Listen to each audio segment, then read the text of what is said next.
इस वीडियो में हम लोग देखेंगे क्लास 9th साइंस की बुक का चैप्टर 8 मोशन। ये फिजिक्स का चैप्टर 1 है और इसमें हम लोग देखेंगे कि मोशन क्या होती है। हम लोग इस चैप्टर में जिस तरीके की मोशन पढ़ेंगे ना वो है स्ट्रेट पाथ पे, ठीक है। मोशन कई टाइप की होती है, रेक्टिलिनियर होती है, एक सर्कुलर पाथ पे होती है। तो हम लोग इसमें देखेंगे मोशन का अगर हम लोग लिटरल मीनिंग देखें तो इसका होता है चलना या फिर मूव करना, अपनी पोजीशन को, अपनी स्थिति को बदलना मोशन होता है। एवरीडे लाइफ में हम लोग बहुत सारे मोशन देखते हैं, जैसे कि बर्ड्स उड़ती हैं और फिश स्विम करती हैं, ब्लड फ्लो करता है हमारी बॉडी में, आर्टरीज और वेन्स में, atoms, molecule, planet, star, galaxy, हर चीज़ क्या है, मोशन में है। हम लोगों को मोशन में चीज़ें दिखती नहीं है कई बार। We often perceive an object to be in motion when its position changes with time. हम लोगों को कब लगता है कोई चीज़ मोशन में है, जब समय के साथ उसकी पोजीशन चेंज हो जाती है। बट ऐसी सिचुएशन भी होती हैं जहाँ पर इनडायरेक्ट एविडेंस मिलते हैं मोशन के। तो जैसे कि हम लोग हमें तो हवा तो हमें दिखती नहीं है, जैसे कार्टून्स में हवा बहती हुई दिखाते हैं, एक्चुअल में तो ऐसा होता नहीं है। तो हम लोग इन्फर कैसे करते हैं, हम लोगों को कैसे पता लगता है कि हवा मूव कर रही है, हवा चल रही है। तो कपड़े पड़े होते हैं तो वो हिल रहे होते हैं, पत्तियाँ हिलती हैं, चीज़ें हिल रही होती हैं, उससे हम लोग को पता लगता है कि जो है मोशन हो रहा है। फिर फिनोमिना जो होता है, सनराइज सनसेट होता है, सीजन्स बदलते हैं, वो किसकी वजह से होते हैं, क्योंकि हमारी अर्थ मूव कर रही होती है और इसीलिए बट हम लोग डायरेक्टली नहीं देख पाते मगर अर्थ को मूव करते हुए, है ना, क्योंकि हम उस अर्थ पे हैं। हम भी सेम स्पीड से, जिस स्पीड से अर्थ मूव कर रही है इसी स्पीड से हम लोग भी मूव कर रहे हैं, क्योंकि हम भी मूव कर रहे हैं, अर्थ भी मूव कर रही है। इसलिए हमें लगता है कि अर्थ और हम दोनों क्या हैं, जो स्टेशनरी है, एक ही जगह पर हैं। जब हम लोग की बस आगे या ट्रेन आगे बढ़ रही होती है तो हमें ऐसा लगता है कि ट्रीज़ जो है वो पीछे की तरफ जा रहे हैं और जो बस तो मूव कर रही होती है मगर बस के अंदर बैठे हुए पैसेंजर्स क्या फील करते हैं खुद को कि हम लोग तो रेस्ट में हैं। तो इसी तरीके से अलग अलग टाइप के वेरियस मोशंस होते हैं। तो मोशन काफ़ी ज़्यादा कॉम्प्लेक्स चीज़ है। कुछ ऑब्जेक्ट्स जो हैं वो स्ट्रेट लाइन में, बिल्कुल सीधी लाइन में मूव करते हैं और कुछ सर्कुलर पाथ में भी मूव करते हैं। तो काफ़ी सारी सिचुएशन होती हैं, कभी स्ट्रेट मूव करा फिर गोल घूम गए, फिर स्ट्रेट मूव करा फिर गोल घूम गए। तो अलग अलग सिचुएशंस होती हैं और अलग अलग ग्राफ्स बनते हैं अलग अलग मोशंस को डिस्क्राइब करने के लिए, है ना। तो अब हम लोग देखेंगे डिस्क्राइबिंग मोशन। तो हम लोगों ने क्या, मोशन क्या होता है, हम लोग ना क्या लेते हैं, कभी हमें मोशन को डिफाइन करना है ना तो हम कहते हैं, जैसे कि एग्जाम्पल दिया गया है कि एक स्कूल है, वो 2 किलोमीटर नॉर्थ में है। 2 किलोमीटर ये रेलवे स्टेशन है, सपोज करिए, नॉर्थ हमेशा हम ऊपर की तरफ दिखाते हैं, और ये स्कूल है। स्कूल रेलवे स्टेशन से कितना दूर है, 2 किलोमीटर, ठीक है। तो हम लोगों ने कैसे दिखाया, हम लोगों ने स्कूल की पोजीशन बताई with respect to railway station. हम लोगों ने बताया स्कूल रेलवे स्टेशन से इतना दूर है। इस एग्जाम्पल में रेलवे स्टेशन हमारा रेफरेंस पॉइंट है। बताते हैं ना कि उस जगह से हम लोग ज़्यादातर जगहों की पोजीशन रेलवे स्टेशन के हिसाब से निकालते हैं कि रेलवे स्टेशन से वो प्लेस इतना दूर है, रेलवे स्टेशन से तो वो दूसरी जगह इतनी दूर है ना। तो रेफरेंस पॉइंट हमारा रेलवे स्टेशन होता है। हम लोग दूसरे रेफरेंस पॉइंट भी ले सकते हैं कि भाई उस स्कूल से मतलब केंद्रीय विद्यालय सपोज करिए केवी से जो है वो विजन वैली स्कूल इतना दूर है, या फिर विजन वैली से जो है पोस्ट ऑफिस इतना दूर है। तो रेफरेंस पॉइंट कुछ भी हो सकता है, बट हम लोगों को किसी भी ऑब्जेक्ट की पोजीशन को बताने के लिए एक रेफरेंस पॉइंट लेना ज़रूरी होता है। रेफरेंस पॉइंट का मतलब होता है कोई भी चीज़ जिस जगह से हम लोग आगे का पोजीशन, आगे की डिस्टेंस बता सकते हैं, वो रेफरेंस पॉइंट होता है। और जनरली हम लोग उसको ओरिजिन बोलते हैं। ओरिजिन क्यों, क्योंकि हम लोग वहीं से तो स्टार्ट कर रहे हैं। आपका घर आपके लिए ओरिजिन है। आपका घर आपके स्कूल से कितना भी दूर हो सकता है, सपोज करिए 3 किलोमीटर दूर है, तो आपका घर आपके लिए ओरिजिन हो गया, ठीक है। तो और स्कूल से घर का डिस्टेंस 3 किलोमीटर का हो गया, तो आप 3 किलोमीटर मूव करेंगे। Moving along a straight line, अगर आप स्ट्रेट लाइन में मूव करते हैं तो किस तरीके से होता है, सबसे सिंपल मोशन होता है स्ट्रेट लाइन का। तो हम लोग सबसे पहले एक एग्जांपल से देखेंगे कि मोशन किस तरीके से होता है ऑब्जेक्ट में अगर वो एक स्ट्रेट लाइन में होता है। तो हम लोग अगर अपनी जर्नी यहाँ से, अगर हम लोग ओ से स्टार्ट करें जर्नी, फिर हम सी पे जाएँ, फिर हम बी पे जाएँ, फिर हम ए पे जाएँ, है ना। तो ये जो मोशन हो रहा है ये क्या हो रहा है, ये मोशन होता है स्ट्रेट लाइन का मोशन, है ना। तो ये स्ट्रेट लाइन मोशन हो गया। एट फर्स्ट ऑब्जेक्ट, जब हम स्ट्रेट लाइन में मोशन कर रहे हैं तो सबसे पहले सी से पास होगा, फिर बी से पास होगा, फिर ए तक ये पहुंचेगा। देन इट मूव्स बैक, और अगर वो वापस आएगा तो ए से वो बी पे आएगा, बी से सी पे आएगा और सी से ओ पे आएगा। इस तरीके से जो है ऑब्जेक्ट मूव करता है। तो अब हमें यहाँ पर 2 चीज़ें ज़रूरी हैं जाननी। एक होता है मैग्नीट्यूड, ठीक है। फिलहाल इसमें हम लोग देखेंगे मैग्नीट्यूड और एक चीज़ हम देखेंगे डिस्प्लेसमेंट, ठीक है। तो मैग्नीट्यूड और डिस्प्लेसमेंट ये चीज़ें बहुत ही ज़्यादा इंपॉर्टेंट है इस चैप्टर के लिए, और आगे अब हम मैग्नीट्यूड और डिस्प्लेसमेंट काफ़ी ज़्यादा आगे के चैप्टर्स में पूरी फिजिक्स में इस्तेमाल करेंगे। तो मैग्नीट्यूड ऑफ डिस्प्लेसमेंट 35 किलोमीटर है। इसका मतलब क्या है? इसका मतलब ये है कि ये देखिए, यहाँ से O पॉइंट से C पॉइंट तक जाने के लिए कितना डिस्टेंस ट्रैवल किया है? 25 किलोमीटर ट्रैवल किया है, ठीक है। और फिर उसके बाद अगर हम लोग देखें कि C से हम लोग A तक गए हैं तो कितना डिस्टेंस है? तो 60 माइनस 20, C से अगर हम A पे पहुंचना है तो हम 60 माइनस 25 कर लेंगे, है ना। तो क्या हो जाएगा? तो इसमें 5 माइनस 2 35। तो यहाँ से लेकर के यहाँ तक का डिस्टेंस कितना हो गया? 35 हो गया। तो डिस्प्लेसमेंट क्या होता है?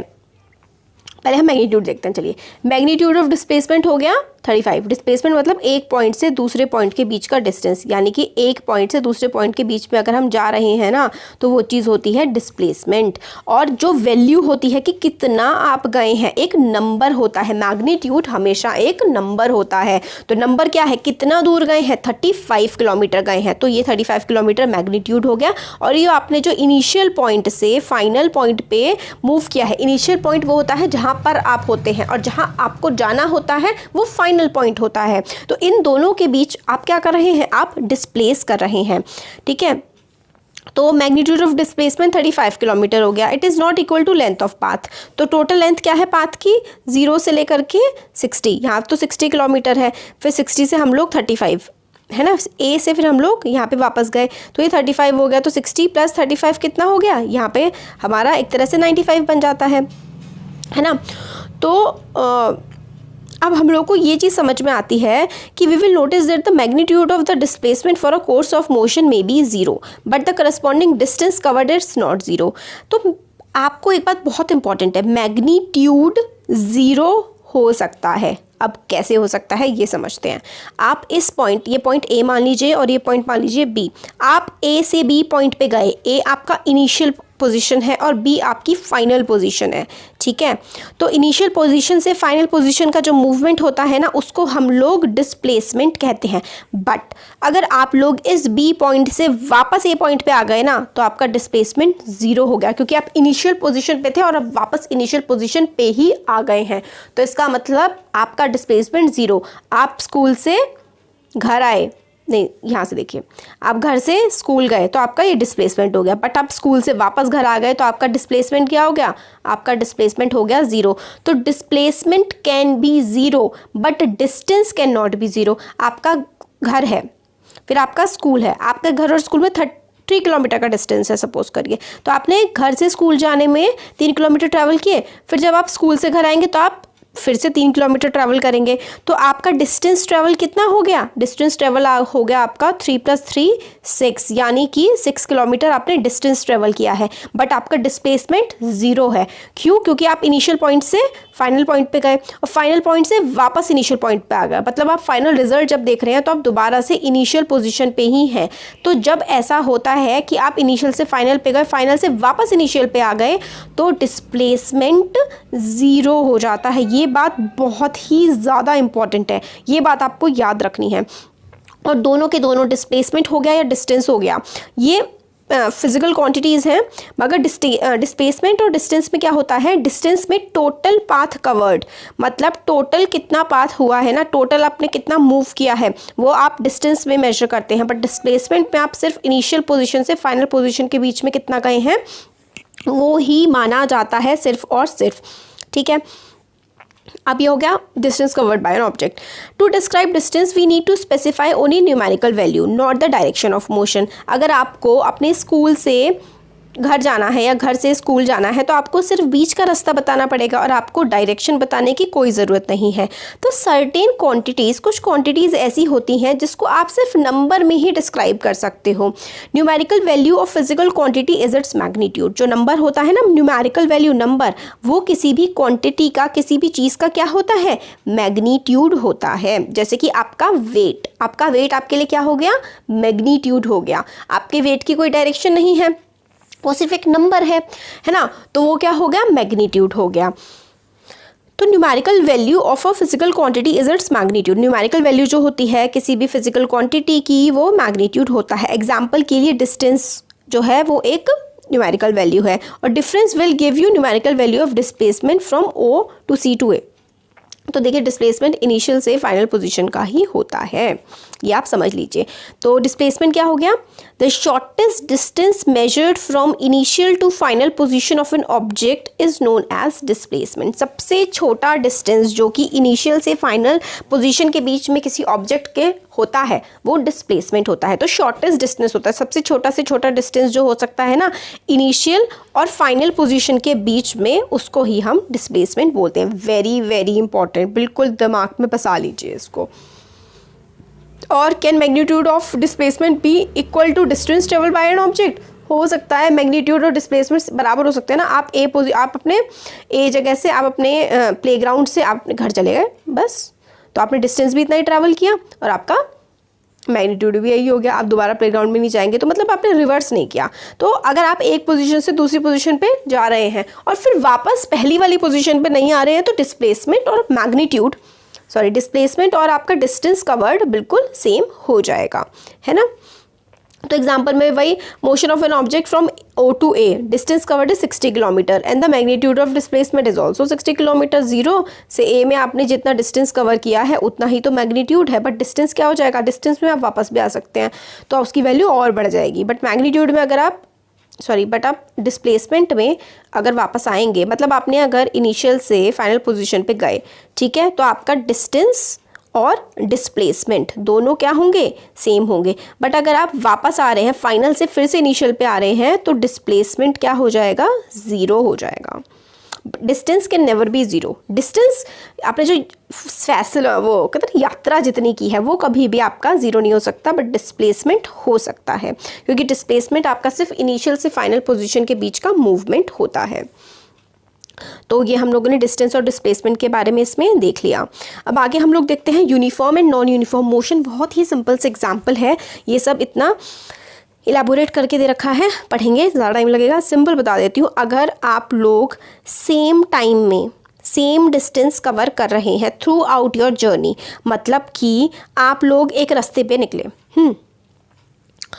तो क्या होता है कि आपको 25 किलोमीटर ट्रैवल करना है। सपोज करिए आपको 25 किलोमीटर ट्रैवल करना है, तो आपने पहले 1 मिनट में 5 किलोमीटर ट्रैवल करे, दूसरे फिर अगले 1 मिनट में भी आपने 5 किलोमीटर ट्रैवल करे, फिर अगले भी आपने 5 किलोमीटर ट्रैवल करे, फिर आगे भी 5 किलोमीटर। मतलब आप सेम टाइम में सेम ही डिस्टेंस कवर कर रहे हैं। आप 5 मिनट में या 1 मिनट में 5 ही किलोमीटर कवर कर रहे हैं। हर 1 मिनट पे आप 5 किलोमीटर कवर कर रहे हैं, हर 1 मिनट पे आप 5 किलोमीटर कवर कर रहे हैं। मतलब बिल्कुल सेम, जैसे ही जो आपका टाइम है वही आपका आगे डिस्टेंस बढ़ता जाएगा। सिंपल सी भाषा में अगर हम लोग समझें, object covers equal distance in equal interval of time, it is known as uniform motion। मतलब ट्रेन अगर पूरे टाइम हर एक घंटे में ट्रेन 30 किलोमीटर ही कवर कर रही है, हर 1 घंटे में ट्रेन 30 किलोमीटर कवर कर रही है, मतलब अगर उसकी 5 घंटे की जर्नी है तो हर 5 घंटे की जर्नी है उसकी, तो हर 1 किलोमीटर में वो 30 ही किलोमीटर कवर कर रही है हर 1 घंटे में।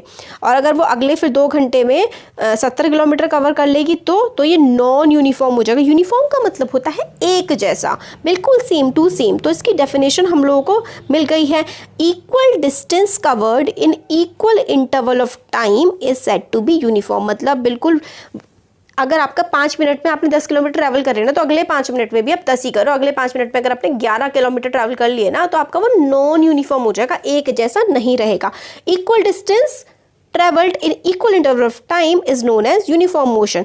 तो आपको क्या लगता है कि आपके डे टू डे मूवमेंट जो होते हैं वो यूनिफॉर्म होते हैं? बिल्कुल नहीं भाई, ट्रैफिक आ जाता है, आपकी कभी स्पीड तेज होती है, कभी स्पीड कम होती है ना। तो हमारे जो डे टू डे के मूवमेंट होते हैं ना, वो हम उसमें अनइक्वल डिस्टेंस ही कवर करते हैं, इक्वल इंटरवल ऑफ टाइम, या फिर unequal distance covered in unequal interval of time, कुछ भी आप कह सकते हैं। तो ये नॉन यूनिफॉर्म मोशन होता है। Motion of a car, speed limit, कभी कार 40 किलोमीटर पर आवर से चल रही है तो कभी 50 से चल रही है, कभी 30 से भी हो सकता है चल रही हो, तो कभी 70 किलोमीटर पर आवर पे भी पहुंच रही हो, है ना, सेम ही जर्नी में। तो वो नॉन यूनिफॉर्म मोशन होता है कि पहले 1 घंटे में सपोज करो कि 20 कर लिया कवर, 20 किलोमीटर, अगले 1 घंटे में, अगला जो 1 घंटा था उसमें उसने 10 ही करा, फिर अगला जो घंटा आएगा हो सकता है कि उसमें वो 80 किलोमीटर कवर कर ले, कुछ भी हो सकता है। तो ये नॉन यूनिफॉर्म है। बट अगर सेम इंटरवल ऑफ टाइम में सेम ही डिस्टेंस कवर करे तो उसको हम लोग यूनिफॉर्म कहते हैं, और इसका उल्टा नॉन यूनिफॉर्म हो जाता है। अब measuring the rate of motion, rate of motion आप कैसे मेजर करेंगे? तो यही पर किलोमीटर आर, कि आपने कितने किलोमीटर कवर करे हैं 1 घंटे में, या कितने टाइम में कितने किलोमीटर कवर करे हैं, वो आपका रेट ऑफ मोशन होता है। फिर ये जो फॉर्मूला है very very important, average speed is total distance upon total time. आप पहले भी आई होप पढ़ के आ रहे होंगे पिछली क्लासेस में कि जो स्पीड का फॉर्मूला होता है वो डिस्टेंस अपॉन टाइम होता है। तो अगर आपको बहुत सारे डिस्टेंस दे रखे हों, बहुत सारे टाइम दे रखे हों, बहुत सारी स्पीड दे रखी हो, तो आप कैसे निकालेंगे? तो आप सबका एवरेज निकालते हैं। तो average speed is equal to total distance upon total time. तो हमारा यहाँ पे क्वेश्चन क्या था? Measuring the rate of motion. हम लोगों को रेट, मोशन जो है ना उसके रेट को क्या करना है? उसके रेट को हम लोगों को मेजर करना है, नापना है। वो कैसे हम लोग नापेंगे? हम लोग किलोमीटर पर आवर में हम लोग मेनली जो है नापते हैं, या फिर मीटर पर सेकेंड में, या फिर सेंटीमीटर पर सेकेंड में। डिफरेंट ऑब्जेक्ट जो होते हैं ना वो अलग अलग टाइम लगाते हैं अलग डिस्टेंस कवर करने के लिए। कुछ मूवमेंट काफ़ी, कुछ जो चीज़ें होती हैं वो काफ़ी तेज़ चलती हैं, कुछ चीज़ें काफ़ी स्लो चलती हैं। तो मूवमेंट जो होता है ना ऑब्जेक्ट का वो काफ़ी ज़्यादा डिफरेंट होता है, सेम रेट से वो नहीं चलते हैं। वन वे जो है मेजर करने का किसी भी मोशन को ऑब्जेक्ट के, वो है distance travelled by object in unit time. 1 घंटे में कितना डिस्टेंस ट्रेवल करा है वो हम लोग कैसे निकाल देते हैं? वही होता है यूनिट ऑफ टाइम, या फिर हम लोग जो, ये हमारा हेडिंग था, क्या था हमारा heading? Measuring the rate of motion. Motion का रेट हम लोग कैसे निकाल सकते हैं कि कितने टाइम में कितना वो चल रहा है। तो यही होता है कि हम लोग किस तरीके से निकालते हैं। तो यही है, rate at which object can move be different, also different object अलग अलग होते हैं। तो यहाँ से इसका आंसर है, देखिए, measuring the rate of motion of an object is to find out distance traveled by the object in unit time। एक पर्टिकुलर टाइम में कितना उसने डिस्टेंस ट्रेवल करा है तो हम लोगों को पता लग जाता है उसका रेट ऑफ मोशन। इसकी क्वांटिटी क्या, एसआई यूनिट क्या होती है? इसकी क्वांटिटी हम लोग स्पीड से रेफर करते हैं, है ना, और एसआई यूनिट इसकी होती है metre per second. This is very important. SI unit of speed is metre per second. आप और मीटर पर सेकेंड में निकाल सकते हैं आंसर। एसआई यूनिट तो यही होती है स्टैंडर्ड यूनिट, या फिर आप किलोमीटर पर आवर में निकाल सकते हैं, या फिर आप मीटर पर, सेंटीमीटर पर सेकेंड में भी निकाल सकते हैं। तो मीटर पर सेकेंड, सेंटीमीटर पर सेकेंड, या फिर किलोमीटर पर आवर में निकालते हैं। अब स्पीड जो है ना उसके लिए to specify the speed of an object हम लोगों को सिर्फ मैग्नीट्यूड की ज़रूरत होती है। The speed of object need not to be constant. मगर स्पीड जो होती है ऑब्जेक्ट की वो हमेशा कांस्टेंट नहीं होती, मतलब ऑब्जेक्ट जो है वो तो नॉन यूनिफॉर्म स्पीड से चलता है। इसलिए therefore we describe rate of motion of such objects in terms of average speed. Average speed के टर्म में हम लोग जो है किसी भी चीज़ का मोशन निकालते हैं। क्यों? क्योंकि कितने डिस्टेंस में उसने कितनी स्पीड से ट्रैवल किया, हम एक एवरेज निकाल लेते हैं कि अच्छा एक बार 50 था, एक बार 70 था, एक बार 30 था, एक बार 40 था। तो हम सबका एवरेज निकालते हैं कि अगर हम लोग एवरेज देखें तो एक स्पीड ये किससे ट्रैवल किया होगा। तो एवरेज स्पीड का फॉर्मूला होता है total distance upon total time. Very important. Speed को हम लोग वी से, ठीक है, स्पीड का सिंबल जो है वी है, और हम लोग थोड़ा डिस्टेंस का ना इन्होंने गलत ही सिंबल ले रखा है, सही बता रही हूँ, मेरे को तो लगता था डी होना चाहिए। बट हमारे जो एस्ट्रोनॉमिकल यूनिट्स वगैरह निकालते हैं साइंटिस्ट हैं, उन्होंने जो डिस्टेंस का है ना सिंबल वो एस ले रखा है, ठीक है। ऑब्जेक्ट जो है ना वो डिस्टेंस उसका हम एस से लेते हैं, टाइम टी से लेते हैं, और स्पीड हम वी से लेते हैं। तो डिस्टेंस एस, टाइम टी, और स्पीड जो है वो v होती है। ठीक हो गया। Speed is equals to, average speed is equals to total distance upon total time. तो एग्जांपल ये है कि कार को 100 किलोमीटर कवर करने हैं 2 घंटे में, ठीक है, और उसकी एवरेज स्पीड 40 है। तो car might not have travelled at 50 kilometre पूरे टाइम, बट हम लोगों ने उसका एवरेज निकाल लिया है। तो इसके जो न्यूमेरिकल्स है ना वो तो हम लोग आगे वाले वीडियोस में देखेंगे। एक देख लेते हैं एवरेज स्पीड समझने के लिए कि ऑब्जेक्ट ट्रैवल 16 मीटर इन 4 सेकेंड। तो 16 मीटर जो है वो 4 सेकेंड में ट्रैवल कर रहा है और अनदर 16 मीटर वो 2 सेकेंड में ट्रैवल कर रहा है। उसकी एवरेज स्पीड क्या होगी? तो पहले तो हम इन दोनों डिस्टेंस को ऐड कर लेंगे, दोनों टाइम को ऐड कर लेंगे, फिर speed is equals to distance upon time में जो है फॉर्मूले में हम लोग वैल्यू पुट कर देंगे। Average speed is equals to total distance travelled upon total time taken. ऐसे करके हम लोग इसका आंसर निकाल लेंगे। अब स्पीड विद डायरेक्शन, ये वाला टॉपिक और देखते हैं, फिर आगे जो है ये ना रेट ऑफ वेलोसिटी, ये हम लोग नेक्स्ट वीडियो से देखेंगे। 2 वीडियोस में कवर हो जाएगा चैप्टर। तो स्पीड विद डायरेक्शन, डायरेक्शन भी होती है स्पीड में। तो rate of motion of an object can be more comprehensive, specifies its direction along with the object of motion. तो देखिए मोशन जो है ना ऑब्जेक्ट का हम लोग और अच्छे से बता सकते हैं अगर हम उसके स्पीड के साथ साथ, हम लोग कहते हैं ना कितनी स्पीड से चल रहा है, अगर हम उसकी डायरेक्शन भी बताएं तो हमें और ज़्यादा अच्छे से चीज़ समझ में आएगी। तो quantity that specify both aspects is called velocity. तो स्पीड जो है वो हम लोगों को सिर्फ एक नंबर बताती है कि अच्छा इसकी स्पीड 14 किलोमीटर पर आवर है। बट अगर हम लोग वेलोसिटी बोले तो वेलोसिटी हम लोगों को स्पीड के साथ साथ क्या बताती है? डायरेक्शन। स्पीड के साथ साथ हम लोगों को डायरेक्शन भी बता देती है वेलोसिटी। तो velocity is the speed of an object moving in definite direction. Speed जो है ऑब्जेक्ट की वो अगर एक डेफिनेट डायरेक्शन में मूव कर रहा है तो वो उसकी वेलोसिटी हो जाएगी। Velocity of an object can be uniform और वेरिएबल। वेलोसिटी एक सेम भी हो सकती है और बदल भी सकती है जैसे स्पीड बदलती है। It can be changed by object speed. हम लोग कैसे वेलोसिटी को चेंज कर सकते हैं? या तो स्पीड बदल दे या फिर हम उसकी डायरेक्शन बदल दे या फिर हम दोनों बदल दे, स्पीड भी बदल दे, डायरेक्शन भी बदल दे और या फिर दोनों बदल दे। ठीक है, तो ये होती है वेलोसिटी। वेलोसिटी होती है motion of an object with direction. Direction के साथ हमें डायरेक्शन भी पता है, उसकी स्पीड भी हमें पता है, तो हम लोग क्या कहते हैं उसको? स्पीड नहीं कहेंगे, फिर हम वेलोसिटी कहेंगे उसको। तो ऑब्जेक्ट मूविंग इन, ठीक है, तो इसलिए ये क्वांटिटी क्या हो गई? वेक्टर। स्केलर 2 क्वांटिटीज होती है, देखिए एक होती है स्केलर क्वांटिटी और एक होती है वेक्टर क्वांटिटी।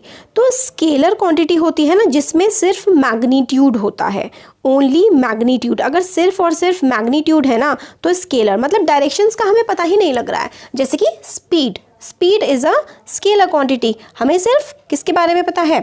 हमें सिर्फ उसके नंबर के बारे में पता है। वेट, वेट हमें डायरेक्शन नहीं पता होती वेट में। एक एग्जांपल आप और ले सकते हैं, कॉस्ट हो गया, हमें डायरेक्शन नहीं पता। तो जिसमें हमें सिर्फ मैग्नीट्यूड पता है, जिसमें हमें सिर्फ नंबर पता है, तो वो स्केलर क्वांटिटी हो जाती है। बट जिसमें हमें डायरेक्शन भी पता है तो वो हमारी वेक्टर क्वांटिटी हो जाती है, जिसमें हमें स्पीड मतलब हम लोगों को मैग्नीट्यूड भी पता है प्लस उसकी डायरेक्शन भी पता है, नंबर भी पता है और डायरेक्शन भी पता है, तो वो चीज़ हो जाती है वेक्टर क्वांटिटी। तो वेलोसिटी ऑफ एन ऑब्जेक्ट जो है वो उसमें हमें डायरेक्शन भी पता होती है, स्पीड भी पता होती है, तो वो एक वेक्टर क्वांटिटी होती है। It is calculated in the same way as calculated average speed. हम वेलोसिटी भी एवरेज स्पीड की तरह ही कैलकुलेट कर सकते हैं। तो हमारे पास क्या होते हैं? वेलोसिटी कैलकुलेट करने के लिए एक हम इनिशियल वेलोसिटी लेते हैं जो स्टार्टिंग में होती है, और फिर एक वेलोसिटी होती है जो कि बिल्कुल लास्ट में जब ऑब्जेक्ट रुकने वाला होता है। जब ऑब्जेक्ट शुरू हुआ होता है, स्टार्ट हुआ होता है तो इनिशियल वेलोसिटी, और जब वो रुकने वाला होता है तो उसे फाइनल वेलोसिटी। इनिशियल वेलोसिटी को हम लोग u से दिखाते हैं, फाइनल वेलोसिटी को हम लोग v से दिखाते हैं। मैथमेटिकली एवरेज जो होता है ना वेलोसिटी का, एवरेज वेलोसिटी होती है initial velocity plus final velocity divided by 2। तो एवरेज वेलोसिटी का फॉर्मूला होता है initial velocity final velocity divided by 2।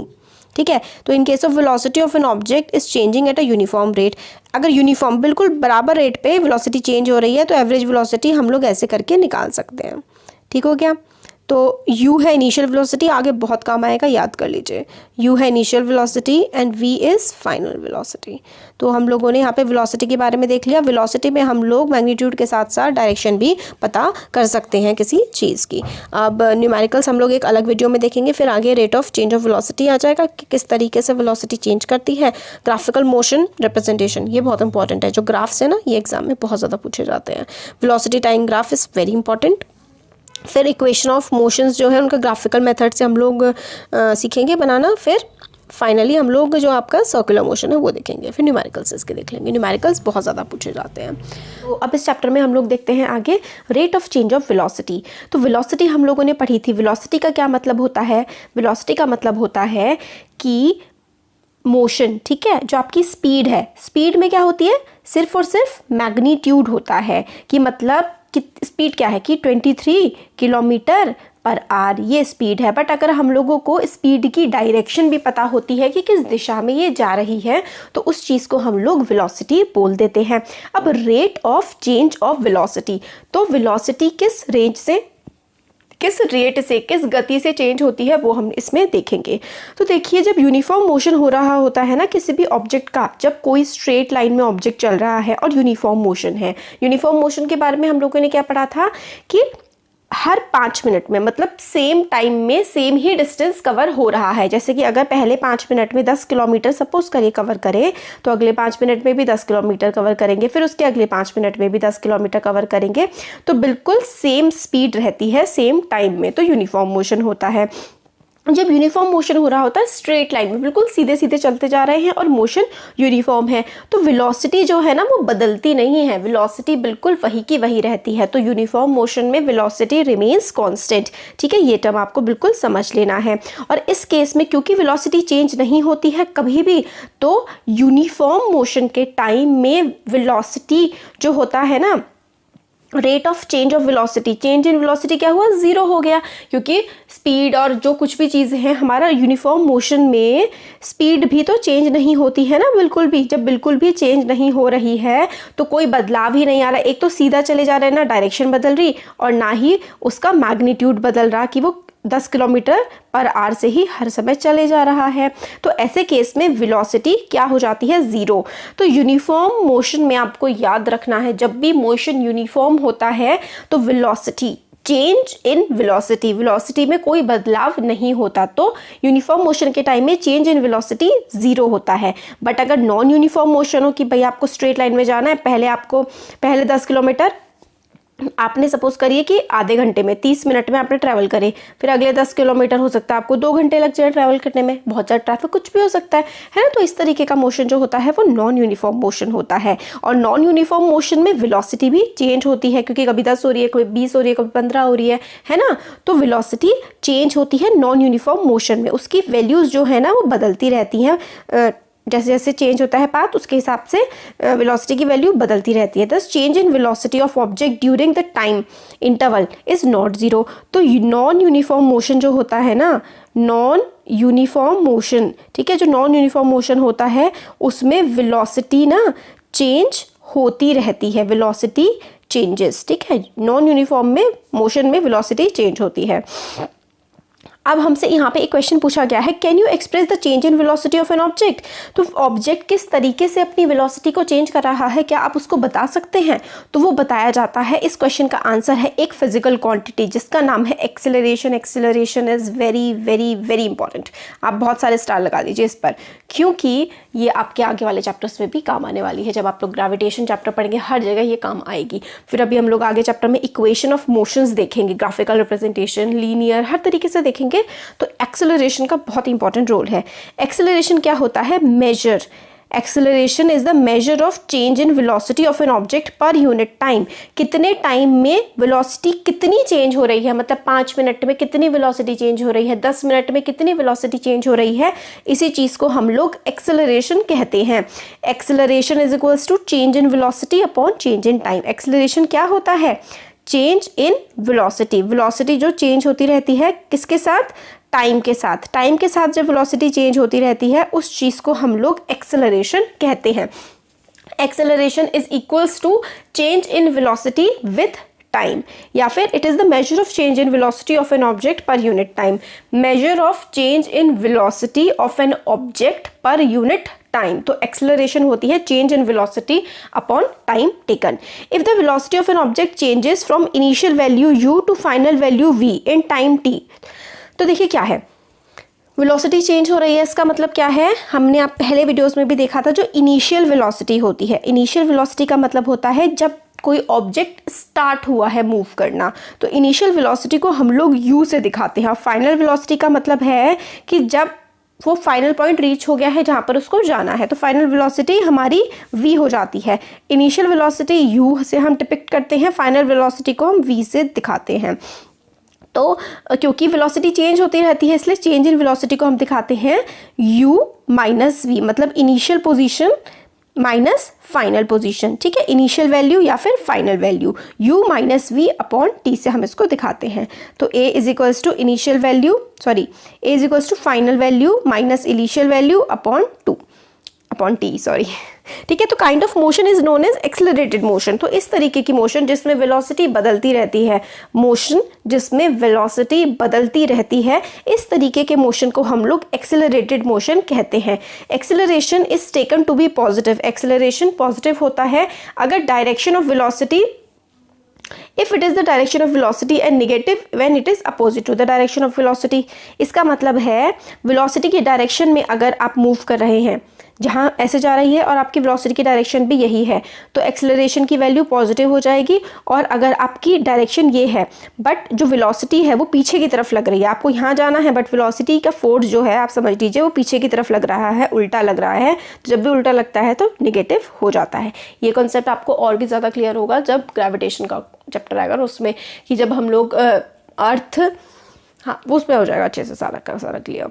आपको फिलहाल यहाँ पर ये समझना है कि एक्सेलरेशन की वैल्यू नेगेटिव होती है जब वो वेलोसिटी के डायरेक्शन के अपोजिट डायरेक्शन में जाता है, और इसकी यूनिट हमें याद रखनी है metre per second square minus 2, ठीक है।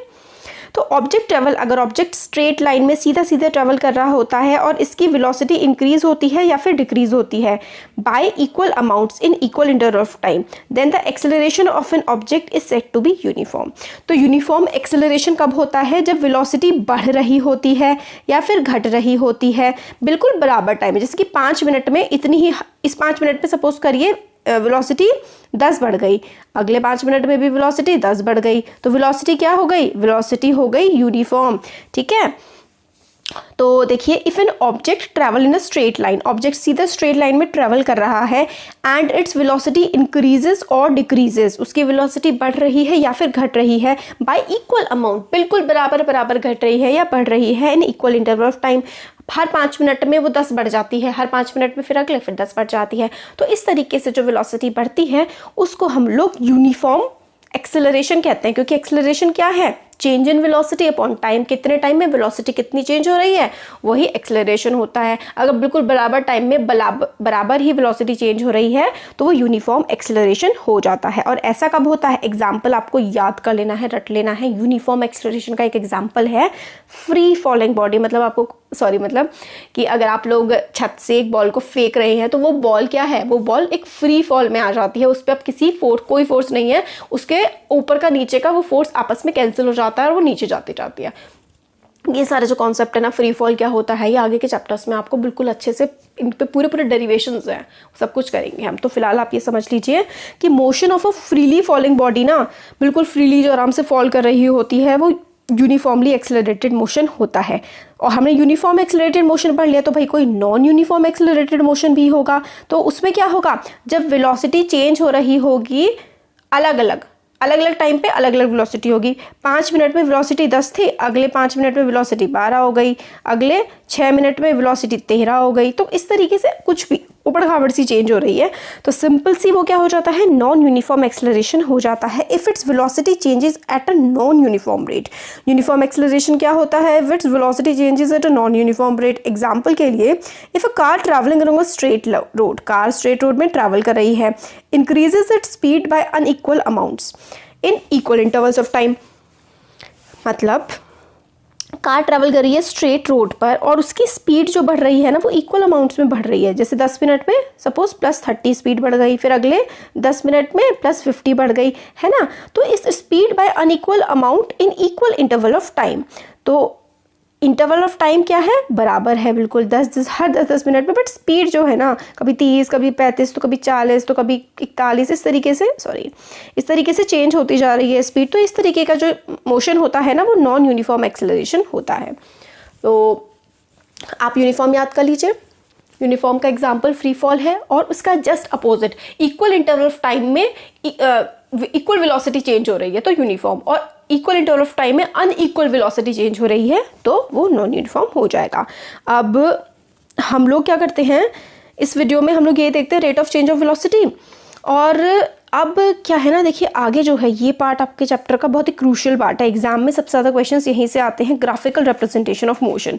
और इसमें भी हम लोग जो ये देखेंगे ना velocity time graphs, velocity time graphs बहुत ही ज़्यादा इंपॉर्टेंट है और इसके भी काफ़ी अच्छे खासे वीडियोस बन जाएंगे क्योंकि बहुत इंपॉर्टेंट है। मैं चाहती हूँ मैं आपको बिल्कुल अच्छे से एक एक चीज़ समझाऊं। तो इस वीडियो में अभी हम लोग ये वाला पार्ट देख लेते हैं, यूनिफॉर्म सर्कुलर मोशन। तो सिंपल सी चीज़ है, इसमें बहुत ही सिंपल सा कॉन्सेप्ट लगता है, बहुत ही ज़्यादा लैंग्वेज बना रखी है इन्होंने, बट सिंपल सा कॉन्सेप्ट ये लग रहा है कि जब वेलोसिटी चेंज होती है ना, When a velocity of an object changes, जब वेलोसिटी किसी ऑब्जेक्ट की चेंज होती है।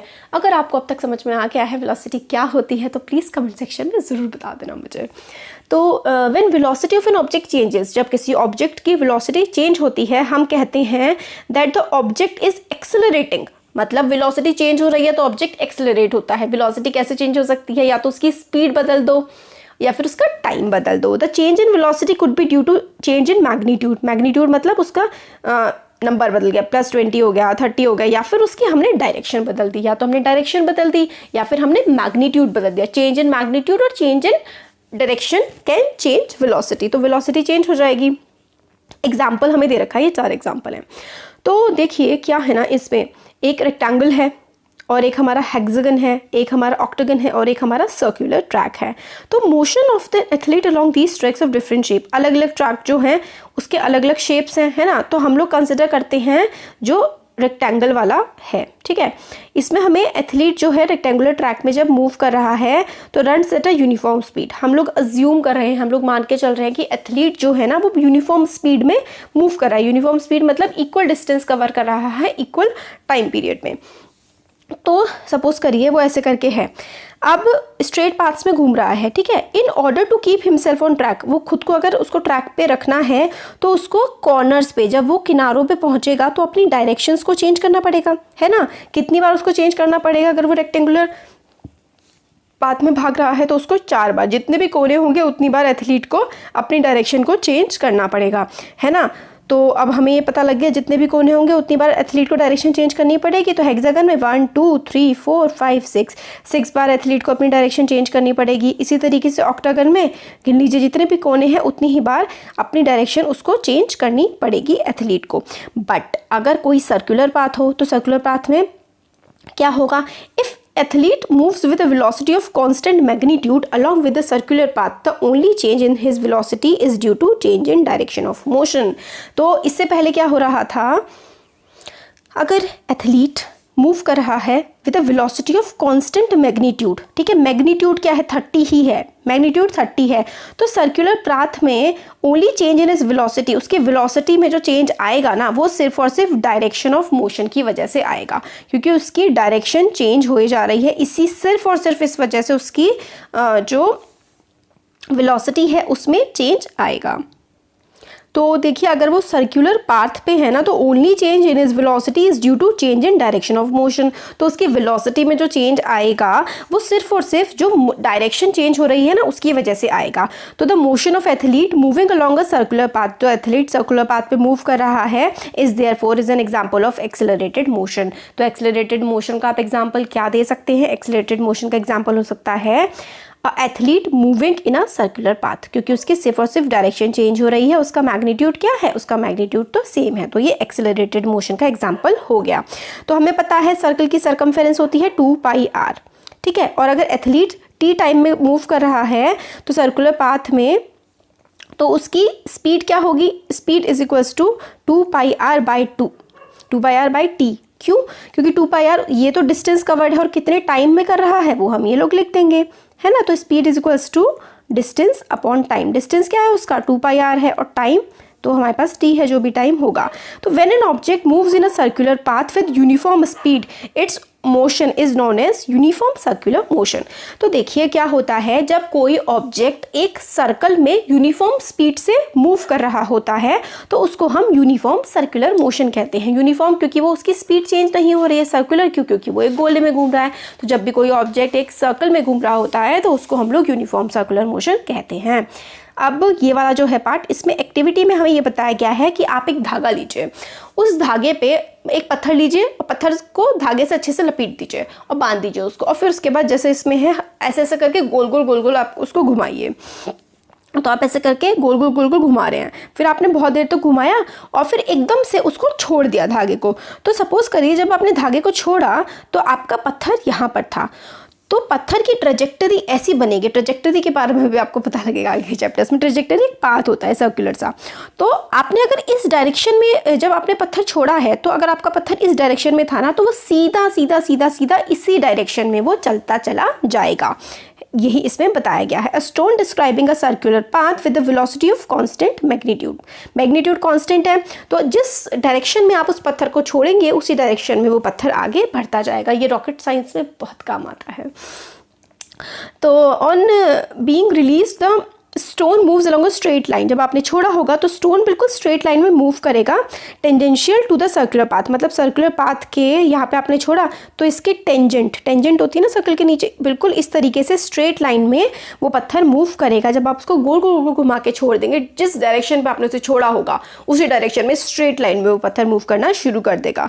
This is because once the stone is release it continues to move along the direction it has been moving in that instant. This shows that direction of motion changed at every point when the stone was moving along the path. और इससे हमें क्या पता लगता है, जब stone circular path में move कर रहा होता है तो हर पॉइंट पे उस स्टोन की डायरेक्शन चेंज हो रही होती है। तो हम लोग को एग्जांपल दिया जाता है, जो शॉर्टपुट होता है, हैमर होता है, जब वो एक पर्टिकुलर पर्सन उसको गोल गोल करके घुमा रहा होता है, फिर उसको छोड़ देता है ना, तो बिल्कुल उसी डायरेक्शन में वो स्ट्रेट जाता है जिस डायरेक्शन में वो उसको छोड़ता है। और काफ़ी सारे ऐसे एग्जाम्पल मिल जाएंगे ऑब्जेक्ट के जिसमें यूनिफॉर्म सर्कुलर मोशन होती है, जैसे कि हमारी अर्थ जो चक्कर लगा रही है सन के अराउंड, मून चक्कर लगा रहा है अर्थ के अराउंड, और सैटेलाइट जो हैं अर्थ को ऑर्बिट करती हैं, और cyclist on a circular track at constant speed and so on. बड़े सारे एग्जांपल हैं यूनिफॉर्म सर्कुलर मोशन के।